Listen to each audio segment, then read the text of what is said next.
মুহূর্তের big breaking news. বাংলায় কেমন ফল করবে বিজেপি, ফের মুখ খুললেন প্রশান্ত কিশোর।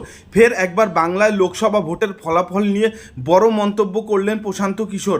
এ রাজ্যে শাসক দল তৃণমূল কংগ্রেস না বিরোধী বিজেপি, কার পাল্লা ভারী থাকবে তা নিয়েও ইঙ্গিত দিলেন এই ভোট কুশলী।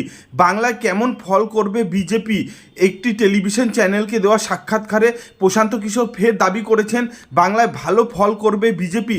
এমনকি 2019-এর তুলনায় আসন বাড়বে গেরুয়া শিবিরের, এমনও মন্তব্য তার। পশ্চিমবঙ্গ সহ উড়িষ্যা, তেলেঙ্গানা, তামিলনাড়ু এবং অন্ধ্রপ্রদেশে বিজেপির ভোট বাড়বে বলে ভবিষ্যৎবাণী করলেন প্রশান্ত কিশোর। তিনি বলেন, সমস্ত বিতর্ক এবং সমালোচনা সত্ত্বেও উত্তর এবং পশ্চিম ভারতে বিজেপির আসন কমার কোনো সম্ভাবনা দেখতে পাচ্ছি না। দক্ষিণ এবং পূর্বের রাজ্যগুলিতে বিজেপির ভোটের হার এবং আসন সংখ্যা বাড়তে পারে। এর আগেও একাধিকবার প্রশান্ত কিশোরকে বলতে শোনা গিয়েছে বাংলায় বিজেপির আসন সংখ্যা বাড়বে। তিনি বলেন, বাংলায় বিজেপি এবার সারপ্রাইজিং ফল করবে। এদিকে নরেন্দ্র মোদীও বাংলায় বিজেপির রেজাল্ট নিয়ে ভবিষ্যৎবাণী করেছেন। তার দাবি, বাংলায় এবার ক্লিন সুইপ করবে বিজেপি, অর্থাৎ 42টি আসনেই বিজেপি প্রার্থীর জয় নিয়ে আশাবাদী প্রধানমন্ত্রী। বিজেপি 300-রও বেশি আসন পাবে বলেও জানিয়েছেন প্রশান্ত কিশোর।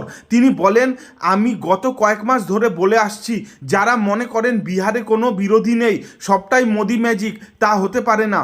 কেবলমাত্র মোদির নামে কোনো দল 400 আসন জিততে পারে না, এটা অসম্ভব।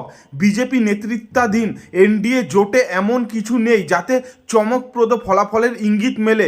এটি দলীয় কর্মীদের দেওয়া একটি স্লোগান, এটি একটি সাইকোলজিক্যাল গেম। নরেন্দ্র মোদীর আপকি বার 400 পার নিয়ে প্রশান্ত কিশোর বলেন, মোদিজিকে দেখুন, যখন তিনি সংসদে প্রথমবার বলেছিলেন বিজেপি 370 আসন এবং এনডিএ 400 আসন ছাড়িয়ে যাবে, নির্বাচন শুরু হওয়ার পর তার দলের সকলেই তা বলতে শুরু করলেন। বহু মাস ধরে সবাই এই স্লোগান তুলতে শুরু করে, কিন্তু 400 আসন ওরা পাচ্ছে না। তবে এরপরও প্রশান্ত কিশোর জানান, এনডিএ 400 না পাওয়ার অর্থ এই নয় যে বিজেপি 200-তে নেমে যাবে। এমনটা হলে উত্তর এবং পশ্চিম ভারতে তাদের 100 আসনে হারাতে হবে, যেটা কখনোই হবে না।